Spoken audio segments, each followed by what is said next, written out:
एषा ईपीजी पाठशाला वर्तते। अस्यां सर्वेषां भवतां स्वागतं वर्तते।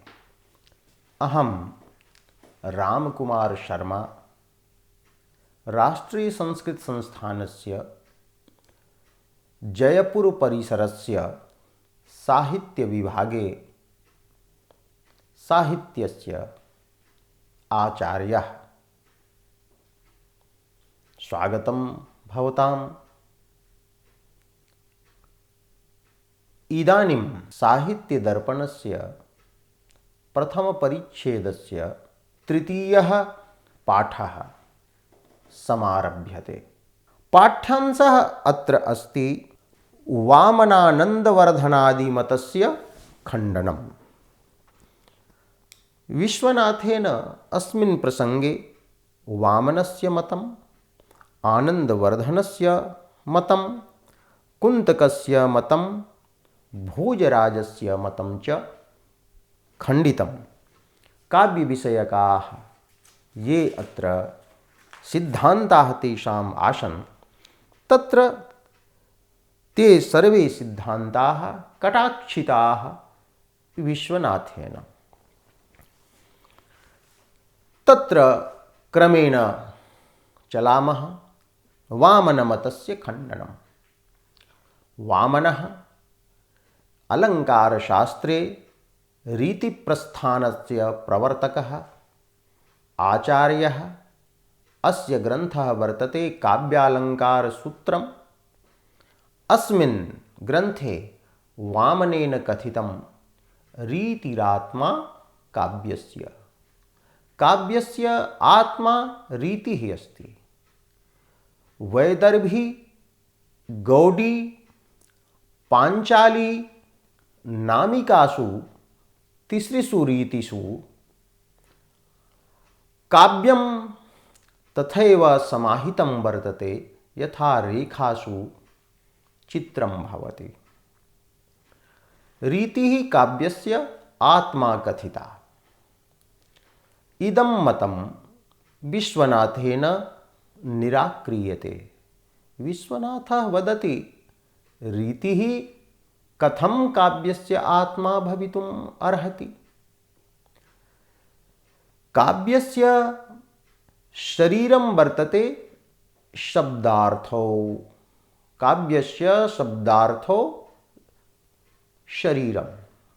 शरीरे ये धर्माः भवन्ति ते आत्मशब्देन न वक्तुं शक्यन्ते। यथा शरीरे गौरत्वं भवति, कृष्णत्वं भवति, शरीराश्रिताः कटककुण्डलादयः अलङ्काराः भवन्ति। एते ये सन्ति ते आत्मशब्देन वक्तुं न शक्यन्ते। शरीराभ्यन्तरवर्ती तु तत्त्वविशेषः एव आत्मशब्देन निगद्यते। प्रधानभूतः तत्त्वविशेषः यदर्थं शरीरं भवति। शरीरं येन अनुप्राणितं भवति तदेव आत्मतत्त्वं भवति। तर्हि काव्यस्य शब्दार्थौ शरीरं। रीतिः का भवति? रीतिः उच्यते पदसङ्घटनारीतिः अंगसंस्था विशेषवत्।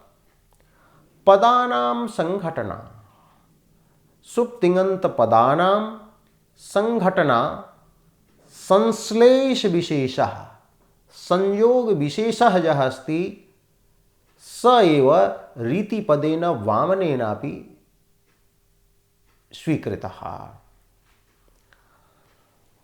यथा अस्माकं शरीरे करचरणादयः अवयवाः भवन्ति। येषाम् अवयवानां सन्निवेश विशेषः, येषाम् अवयवानां यः संश्लेष विशेषः शरीरे भवति तादृशः एव पदानां संश्लेष विशेषः संघटनापदवाच्यः काव्ये भवति। तो संश्लेषणम् अवयवसंश्लेषणं यत् वर्तते तदेव संस्थान शब्देनापि निगद्यते। संस्थान शब्दः तत्र प्रसिद्धः वर्तते।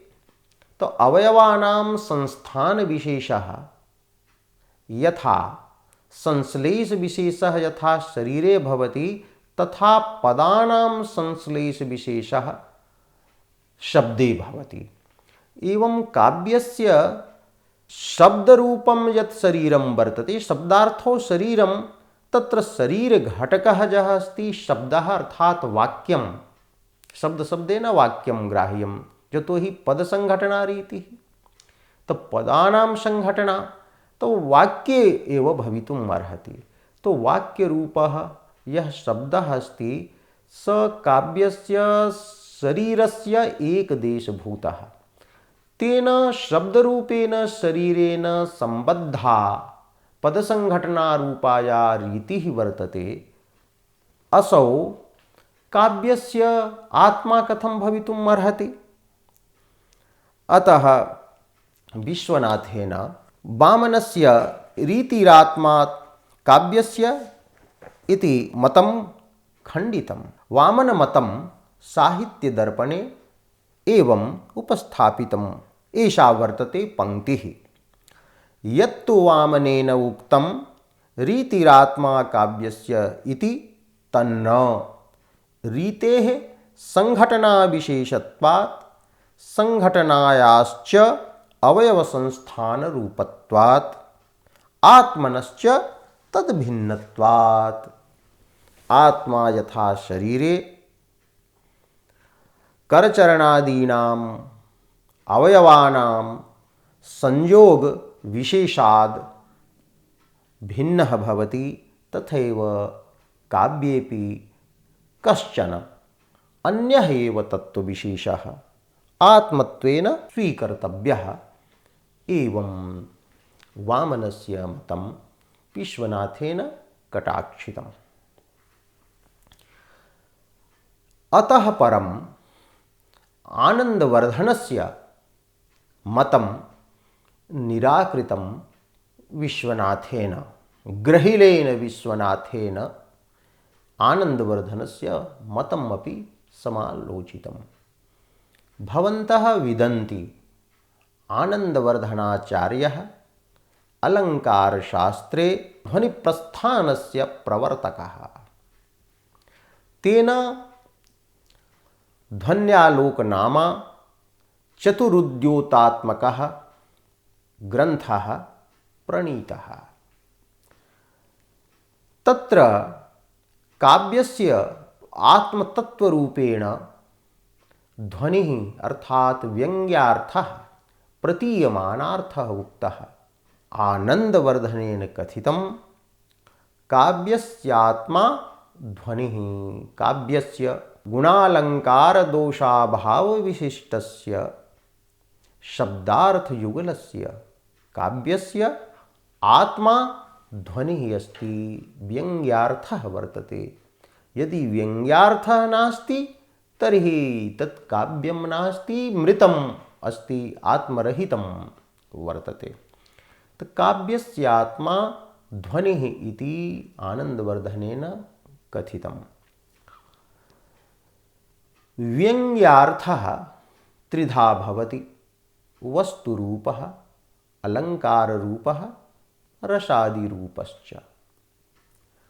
तत्र विभावादिभिः व्यज्यमानः स्थायी भावादिरूपः रसादिध्वनिः भवति। अलङ्काराः ये सन्ति तेषां द्विधा दशा भवति। ते वाच्याः भवन्ति यदा वाच्यदशायां तिष्ठन्ति तदा ते अलङ्काराः शब्दार्थयोः वर्तमानाः, शब्दार्थद्वारा रसम् उत्कर्षन्ति। ते एव अलङ्काराः यदा व्यङ्ग्याः भवन्ति, प्रधानरूपेण वाच्यापेक्षया प्रधानरूपेण व्यङ्ग्याः भवन्ति, तदा ते ध्वनिशब्देन निगद्यन्ते। आनन्दवर्धनेन व्यञ्जनाव्यापारस्य माहात्म्यम् अभिहितं यत् ये अलङ्काराः वाच्यदशायां काव्यस्य शरीरमपि भवितुं नार्हन्ति तेव ध्वन्यङ्गतां गताः परां शोभाम् आयान्ति शरीरीकरणं येषां न वाच्यत्वे व्यवस्थितं ते अलङ्काराः परां छायां यान्ति ध्वन्यङ्गतां गताः। एवं वाच्यापेक्षया प्राधान्येन व्यज्यमानाः अलङ्काराः अलङ्कार ध्वनिः कथ्यते। अलङ्काराः यत्र एवं भवन्ति। व्यङ्ग्यार्थः रसादिरूपः अलङ्काररूपः आभ्यां भिन्नः यः व्यङ्ग्यार्थः स वस्तुरूपः कथ्यते। यत्र स निषेधरूपः भवति विधिरूपः भवति क्वचित् विधिनिषेधाभ्यां भिन्नस्वरूपः भवति। अत्र आनन्दवर्धनेन यदुक्तं काव्यस्य आत्मा ध्वनिः व्यङ्ग्यार्थः अस्ति तत्र विश्वनाथः प्रश्नं समुत्थापयति। असौ कथयति किं त्रिविधः यः ध्वनिः वर्तते अर्थात वस्तुरूपः अलङ्काररूपः रसादिरूपः इति त्रिविधः अपि ध्वनिः काव्यस्य आत्मा भवता मन्यते अथवा केवलः रसादिरूपः रसादिरूपः एव व्यङ्ग्यार्थः काव्यस्य आत्मा मन्यते इति प्रश्नद्वयं करोति। तत्र यदि आनन्दवर्धनेन उच्यते नहि त्रिविधोऽपि ध्वनिः काव्यस्य आत्मा यत्र वस्तुरूपः ध्वनिः सोऽपि वस्तुरूपोऽपि ध्वनिः काव्यस्य आत्मा अलङ्काररूपोऽपि ध्वनिः काव्यस्य आत्मा एवं रसादिरूपः अपि व्यङ्ग्यार्थः काव्यस्य आत्मा इति यदि स्वीक्रियते आनन्दवर्धनेन तर्हि विश्वनाथः कथयति तर्हि अतिव्याप्तिः भवति। अतिव्याप्तिः नाम लक्षणस्य अलक्ष्येऽपि गमनं। यथा कश्चित् गोः लक्षणं करोति गौः का कथ्यते केनचिद् उक्तं यस्य शृङ्गं भवति स पशुः गौः। तो शृङ्गरूपं यत् लक्षणं वर्तते तद् गोषु तु गच्छति लक्ष्ये गच्छति किन्तु अलक्ष्ये महिषादौ अपि गच्छति। अतः लक्षणदोषः भवति अतिव्याप्तिः अलक्ष्येऽपि लक्षणस्य गमनं। यदि त्रिविधा अपि ध्वनिः काव्यस्य आत्मा मन्यते तदा प्रहेलिकायामपि व्यङ्ग्यार्थः भवति वस्तुरूपः व्यङ्ग्यार्थः। यथा एका प्रहेलिका वर्तते काचित् तरुणी अस्ति तस्याः कटिप्रदेशे कश्चन स्थितः अस्ति स मधुरं शब्दं करोति। तरुणी या वर्तते सा तस्याः कण्ठे स्वकीयं हस्तं स्थापितवती। तरुण्याः हस्तः तस्य कण्ठे संलग्नः अस्ति। असौ यः वर्तते स तस्याः तरुण्याः कटिप्रदेशे तिष्ठति। पुनः तरुण्या साकं शब्दमपि करोति वार्तालापं करोति। एतादृशः कुत्र करोति यदा तरुण्याः तत्र गुरवः भवन्ति श्वशुरः भवति अन्येपि सर्वे सन्ति गुरवः तदानीम् एतादृशं धार्ष्ट्यं कश्चित् करोति। अत्र प्रहेलिका अस्ति। कश्चित् पृच्छति तरुण्या लिङ्गितः कण्ठे नितम्बस्थलमाश्रितः गुरूणां सन्निधानेऽपि कः कूजति मुहुः मुहुः। तो गुरूणां सन्निधानेऽपि कः मुहुः मुहुः पुनः पुनः शब्दं करोति मधुरं। प्रहेलिका अस्ति। अस्य अत्र व्यङ्ग्यार्थः भवति घटः। घटः अस्ति तरुणी या अस्ति सा जलम् आनयति। घटः तस्याः कटिप्रदेशे वर्तते तत्र जलं वर्तते तेन घटः शब्दं करोति गुरवः तत्र सन्त्येव। एवम् अत्र घटः तो घटरूपं वस्तु ध्वन्यते। अत्र प्रहेलिकायां तादृशः चमत्कारः न भवति। तत्र बुद्धेः व्यायामः कर्तव्यः भवति, तत्र रसः न भवति, सुकुमारमतीनां तत्र प्रवृत्तिः न स्यात्, विनेयानां तत्र प्रवृत्तिः न स्यात्। अतः शास्त्रकल्पम् एतत् जायते, एतत् काव्यं नास्ति। यतो हि काव्यस्य प्रयोजनं वर्तते कान्तासंमितोपदेशदानम्। आनन्दः श्रवणमात्रेणैव भवेत्, किन्तु अत्र आनन्दः न भवति, बुद्धिव्यायामः कर्तव्यः भवति, तर्हि प्रहेलिका काव्यं न वर्तते। एवं अकाव्ये प्रहेलिकायां काव्यत्वं गच्छति। एवं काव्यस्य आत्मा ध्वनिः इत्यत्र यदि आनंदवर्धनेन त्रिविधा ध्वनि स्वीक्रियते तर्हि प्रहेलिकायाम् अति व्याप्तिः भवति। किन्तु द्वितीयः पक्षः यदि मन्यते कि रसादिः एव ध्वनिः काव्यस्य आत्मा, तदा विश्वनाथः वदति ममापि एष वर्तते सिद्धान्तः। तर्हि सम्यक् भवान् वदति यत् काव्यस्य आत्मा वर्तते रसः एव। अत्र पुनः विश्वनाथः एकां शङ्कां समुत्थापयति। असौ वदति यदि रसः एव काव्यस्य आत्मा वर्तते तर्हि एका प्राकृतगाथा अस्ति हालकविकृता, तत्र वस्तु ध्वन्यते, तर्हि काव्यत्वं कथं स्यात्?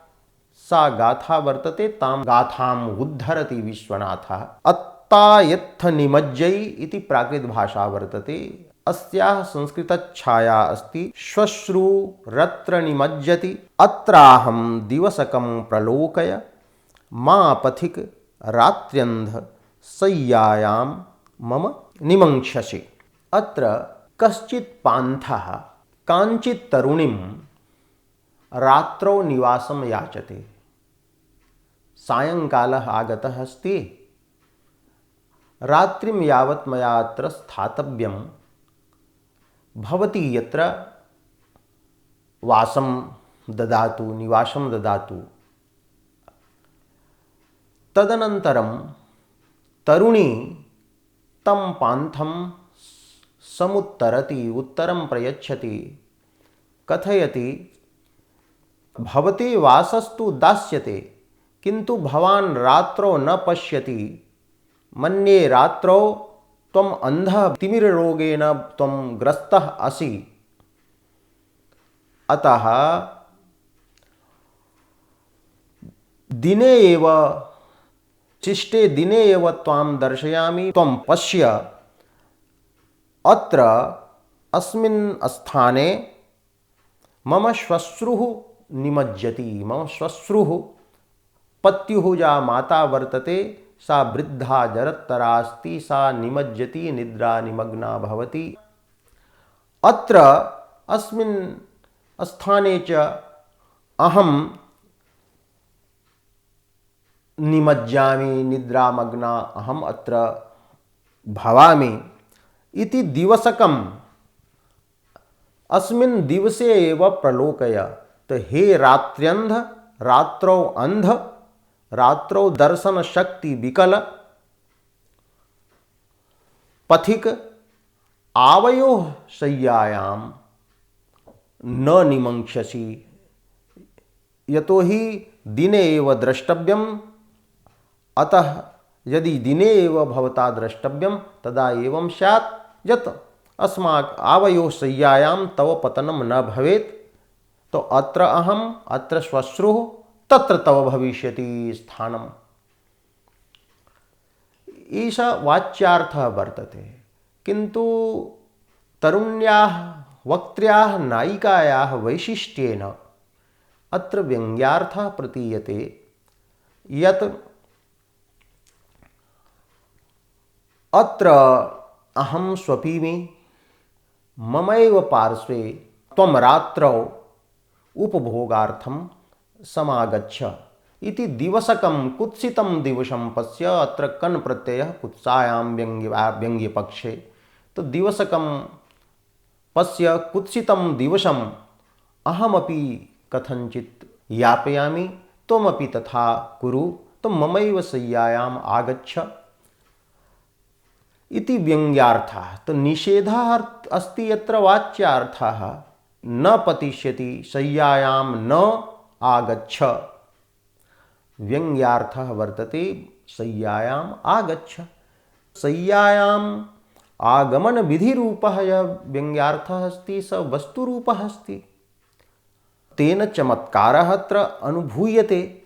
तर्हि अत्र वस्तुरूपस्य ध्वनेः सत्त्वेन काव्यत्वं कथं स्यात् यदि वस्तुध्वनिस्थले काव्यत्वं न मन्यते इति आनन्दवर्धनः प्रष्टुं शक्नोति विश्वनाथम्। तर्हि विश्वनाथः अत्र उत्तरं ददाति यत् नहीं,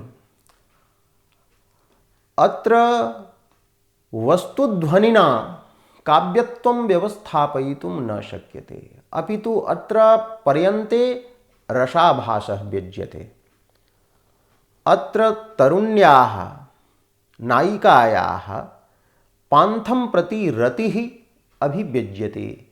परपुरुषं प्रति एषा रतिः वर्तते, उपनायकं प्रति रतिः वर्तते, अतः रसाभासः एष वर्तते। तो यत्र अनौचित्येन प्रवृत्ता रतिः भवति, उपनायकं प्रति यदि रतिः भवति, अथवा रतिः यदि नायिका नायिकयोः मध्ये एकस्मिन्नेव यदा रतिः तिष्ठति उभयस्मिन् न तिष्ठति, अथवा तिर्यक विषयादि पशु पक्षी प्रभृतौ या रतिः वर्तते सा यदा वर्ण्यते तदा तत्र रसाभासः शृङ्गाररसाभासः भवति। एतत् स्वयमेव प्रतिपादितं वर्तते अग्रे विश्वनाथेन।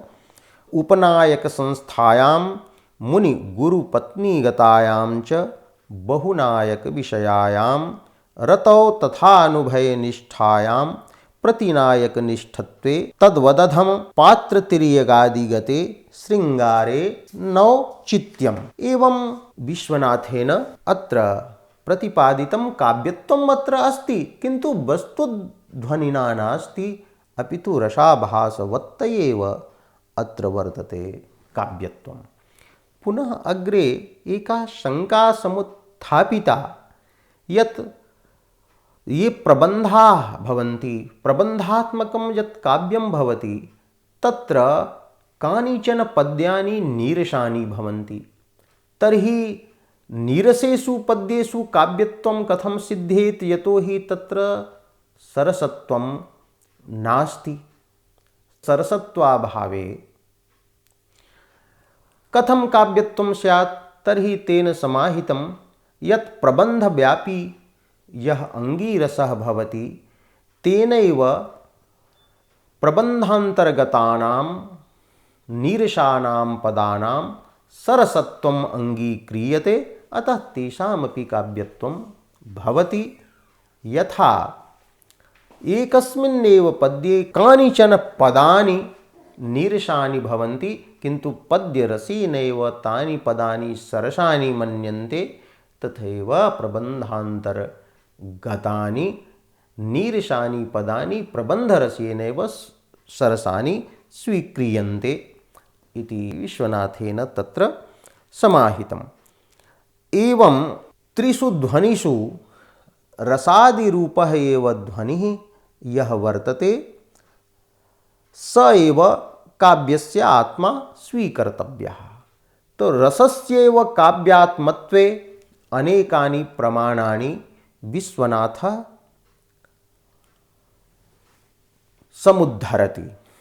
प्राचीनाः सर्वे उक्तवन्तः रसं विना काव्यं न भवति। सर्वप्रथमं भरतेन उक्तं न हि रसादृते कश्चिदप्यर्थः प्रवर्तते इति।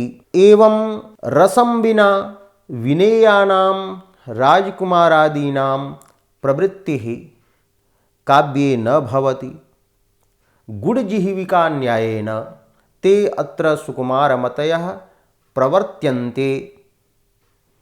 यथा कश्चन बालकः रोगशमनाय कटु औषधं न गृह्णाति, किन्तु यदा गुडेन सह तत् कटु औषधं प्रदीयते तदा असौ सुखेन गृह्णाति।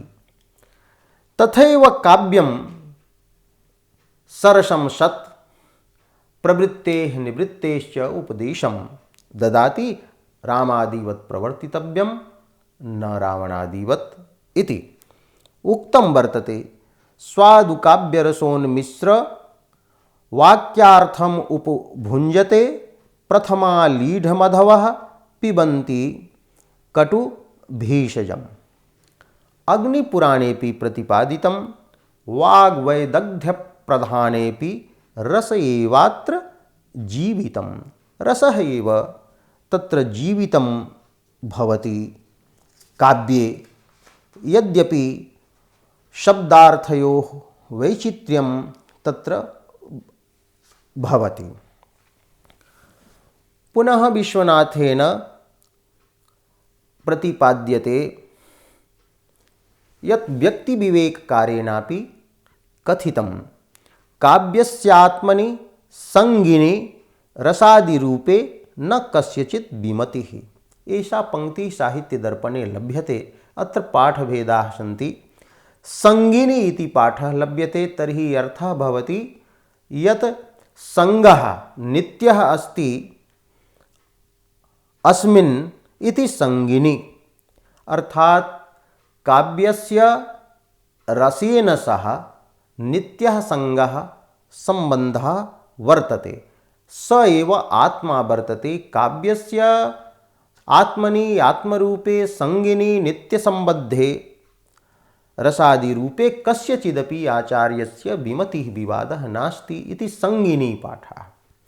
क्वचित्तु अंगिनी इति लभ्यते। अंगी रसः भवति प्रधानरूपेण। अंगिनी प्रधानरूपे रसे आत्मत्वेन कस्यचन विवादः इति वर्तते। किन्तु एतत् पाठद्वयमपि समीचीनं न प्रतिभाति। यतोहि व्यक्तिविवेके संजिनी संज्ञा इति भवति। तत्र प्रसंगानुगुणः स एव पाठः। संगी यत्र वर्तते रसः, स केनचित् रसः ध्वनिशब्देन उच्यते, अनुमेयशब्देन उच्यते, अनुमितिशब्देन उच्यते, भुक्तिशब्देन उच्यते। एवं संज्ञायां विवादः अस्ति, किन्तु रसस्य संगीरूपः यः रसः अस्ति तस्य आत्मत्वे कश्चन विवादः नास्ति। संज्ञायां सा अस्ति, विमतिः अस्ति इति अग्रे प्रतिपादितम्। एवं अत्र रसस्य आत्मत्वे कस्यचन अपि विवादः नास्ति। ध्वनिकारः अपि स्वयमेव तत्र स्वीकरोति। असौ वदति वाच्यानां वाचकानां च यदौचित्येन योजनं रसादिविषयेणैतत् कर्म मुख्यं महाकवेः। रसादिविषयेन औचित्येन शब्दार्थादीनां योजनं कवेः मुख्यं कर्म वर्तते। मुख्या व्यापारविषयाः सुकवीनां रसादयः निबन्धने भाव्यं तैः सदैव तेषां निबन्धने भाव्यं तैः सदैवाप्रमादिभिः। नीरसस्तु प्रबन्धो यः सोपशब्दो महान् कवेः स तेना कविरेव स्यात् अन्येना स्मृतलक्षणः। पूर्वे विशृङ्खलगिरः कवयः प्राप्तकीर्तयः तान् समाश्रित्य न त्याज्या नीतिरीशा मनीषिणा। आनन्दवर्धनस्यापि रसः एव वस्तुतः मुख्यरूपेण काव्यात्मारूपेण स्वीकृतः वर्तते।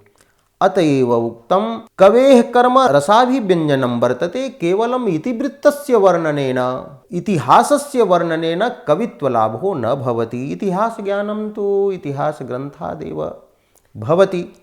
न हि कवेरितिवृत्तमात्रनिर्वाहेन आत्मलाभः इतिहासादेरेव तत्सिद्धेः। एवं आनन्दवर्धनोऽपि तथैव स्वीकरोति। एवं विश्वनाथः कथयति भवतः अपि मतं तथैव वर्तते। रसरूपः एव यः ध्वनिः वर्तते स एव काव्यस्य आत्मा मन्यते। भवन्तः अपि कथयन्ति, आनन्दवर्धनाचार्याः अपि कथयन्ति यत् वस्तुध्वनि अलङ्कारध्वनिश्च रसे एव पर्यवसन्नौ भवतः। एवं विश्वनाथः रसादिध्वनेः एव काव्यात्मत्वं प्रतिपादयति।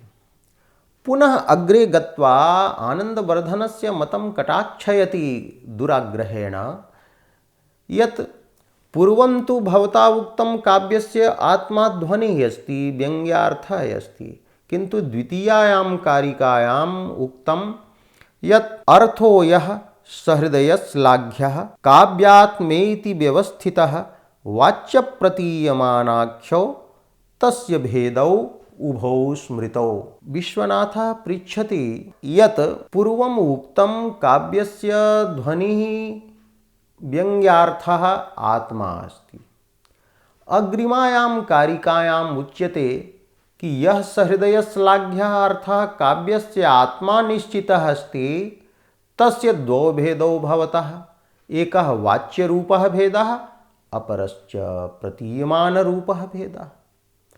तर्हि अत्र स्ववचनविरोधः वर्तते भवतः, यतः प्रतीयमानरूपः यः अर्थः, व्यङ्ग्यरूपः यः अर्थः काव्यात्मा उक्तः, तस्य वाच्यरूपस्तु भेदः कथमपि न सम्भवति। व्यङ्ग्यस्य वाच्यरूपः भेदः क्वचिदपि न प्रतिपादितः। एवं काव्यात्मनः व्यङ्ग्यार्थस्य वाच्यत्वं वदता भवता स्ववचनविरोधादेव पराजयः अधिगतः।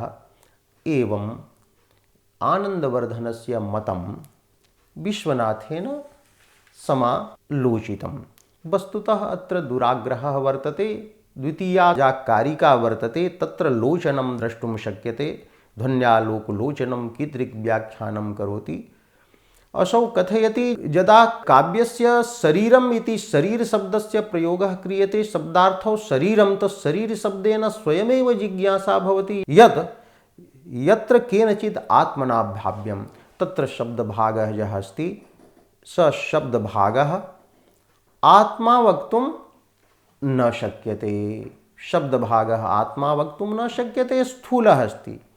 एवं अर्थभागः यः वर्तते सोपि अर्थत्वेन सर्वः अर्थः काव्यात्मा वक्तुं न शक्यते। अन्यथा तु सर्वत्र शास्त्रेषु काव्यत्वस्य प्रसक्तिः स्यात्, अर्थस्तु भवत्येव। अतः कश्चन अर्थविशेषः एव काव्यस्य आत्मा अस्ति। स अर्थः कः अस्ति? सहृदयश्लाघ्यः।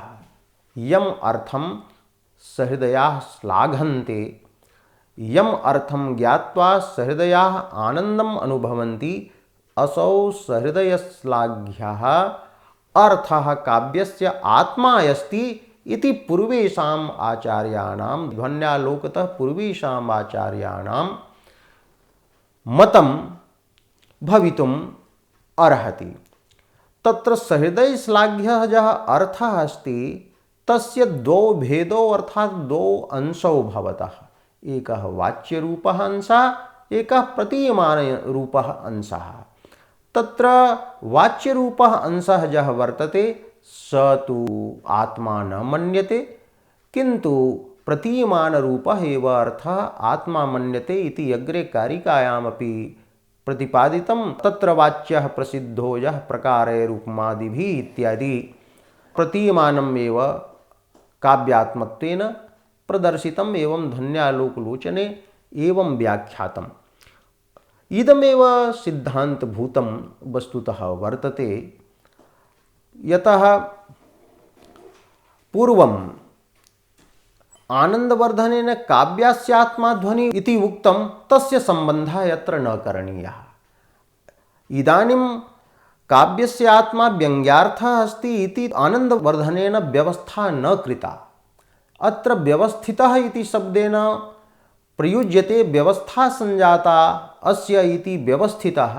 तो सहृदयश्लाघ्यः अर्थः काव्यस्य आत्मा अस्ति इति व्यवस्था प्राक्तनानाम् आचार्याणां मन्ये संजाता, तस्य चर्चा क्रियते, न तु स्वयं कथितस्य काव्यात्मनः व्यङ्ग्यार्थस्य द्वैविध्यम् अत्र प्रतिपाद्यते। एवं अत्र बहुधा तत्र व्याख्यातं वर्तते इति भवन्तः तत्र ध्वन्यालोकलोचनतः विशेषरूपेण ज्ञातुं शक्नुवन्ति। किन्तु विश्वनाथेन आनन्दवर्धनस्य यत् मतम् आलोचितं तस्य उपसंहारः अयमेव वर्तते यत् आनन्दवर्धनः द्वितीयायां कारिकायां विश्वनाथानुसारेण पूर्वप्रतिपादितस्य काव्यात्मनः व्यङ्ग्यार्थस्य वाच्यतारूपं भेदं करोति इति तत् वचने विरोधः वर्तते। एवं त्रिविधा अपि ध्वनि काव्यस्य आत्मा स्वीकर्तुं न शक्यते। इत्थम् आनन्दवर्धनस्य लक्षणं विश्वनाथेन समालोचितम् एतत् अत्र प्रतिपादितं वर्तते। पुनः पूर्वाचार्याणां मतस्य समालोचनावसरे कुन्तकस्यापि मतं निराक्रियते विश्वनाथेन। कुन्तकः अलङ्कारशास्त्रस्य एकः मान्यः आचार्यः। अनेन अलङ्कारशास्त्रे वक्रोक्तिप्रस्थानं प्रवर्तितं। तेन उक्तं वक्रोक्तिः काव्ये जीवितं। वक्रोक्तिशब्देन अत्र चमत्कारिणी काचन विचित्रा अभिधा अभिप्रेता। लोके शास्त्रे च या कथनस्य शैली वर्तते, रीतिः वर्तते, तद्भिन्ना चमत्कारिणी उक्तिः काव्ये भवति। शब्दार्थरूपस्य काव्यस्य प्राणः आत्मा वक्रोक्तिः वर्तते। अत्र विश्वनाथः कुन्तकस्य मतं समालोचयति। समालोचयन् स वदति यत् वक्रोक्तिः अलङ्काररूपा वर्तते, चमत्कारिणी उक्तिः इति कुन्तकेनापि स्वीकृतं वर्तते कि वैदग्ध्यभङ्गी भणितिः एव वस्तुतः शब्दार्थयोः अलङ्कृतिः वर्तते, अलङ्कारः। वक्रोक्तेः षड्भेदाः तेन प्रतिपादिताः। ये भेदाः सन्ति तत्र अलङ्काराः आगच्छन्ति, यथा वर्णविन्यासवक्रत्वं। वर्णविन्यासवक्रतायां शब्दालङ्कारः समायाति। एवं अन्ये षट्प्रकाराः, पञ्चप्रकाराः एवं वर्णविन्यासवक्रता एवं कृत्वा वक्रतायाः ये प्रकाराः प्रतिपादिताः, तेन सिद्ध्यति स्वयं यत् वक्रोक्तिः अलङ्कारः वर्तते। अलङ्कारस्य सम्बन्धस्तु शब्दार्थरूपेण शरीरेण वर्तते। तत्र अलङ्काराणां काव्यात्मत्वं कथं स्वीकर्तुं शक्यते? अलङ्काराः हि काव्यस्य शरीरमपि भवितुं नार्हन्ति। तर्हि एते आत्मपदे कथं प्रतिष्ठापयितुं शक्यन्ते इति विश्वनाथस्य आशयः। एवं कुन्तकमतस्य खण्डनं विहितम्। एवम् अग्रे भोजमतस्य खण्डनं विहितं। तत्र भोजेन सरस्वतीकण्ठाभरणे काव्यस्य इदं स्वरूपं प्रयोजनेन सह प्रतिपादितम्। अदोषं गुणवत्काव्यम् अलङ्कारैरलङ्कृतं रसान्वितं कविः कुर्वन् कीर्तिं प्रीतिं च विन्दति इति। अनेन श्लोकेन काव्यस्य स्वरूपम् अपि सूचितम् एवं काव्यस्य प्रयोजनम् अपि प्रतिपादितम्। कविः यः भवति स रसेन युक्तं दोषरहितं सगुणम् अलङ्कारैः अलङ्कृतं काव्यं यदा करोति तदा असौ कीर्तिं विन्दति, यशः विन्दति एवं प्रीतिम् आनन्दं च विन्दति। आनन्दम् अयं प्राप्नोति। यावत् तस्याः कीर्तिः तिष्ठति तावत् असौ स्वर्गलोके महीयते, आनन्दं प्राप्नोति। अथवा कविः इति पदेन सहृदयस्यापि ग्रहणं कर्तव्यं। तर्हि कविः कीर्तिं प्राप्नोति, सहृदयः प्रीतिं प्राप्नोति। तो एतत् यत् लक्षणं वर्तते तत् तथैव निराकरणीयं यथा मम्मटस्य काव्यलक्षणं निराकृतं। दोषगुणादीनाम् उपादानम् अत्र न कर्तव्यं, यतोहि एते दोषाः ये सन्ति ते काव्ये अपकर्षाधायकाः सन्ति, गुणादयः उत्कर्षाधायकाः सन्ति। तो स्वरूपाधायकानां धर्माणां काव्यलक्षणे सन्निवेशः कर्तव्यः। एवम् एतदपि मतं निराकृतम्। अस्मिन् तृतीये पाठे वामनस्य मतम्, आनन्दवर्धनस्य मतं, कुन्तकस्य मतं, भोजस्य च यत् मतं वर्तते काव्यविषयं तत् साहित्यदर्पणकृता विश्वनाथेन समालोचितं। तस्य सारांशः सारभागः अत्र भवतां पुरस्तात् मया विन्यस्तः।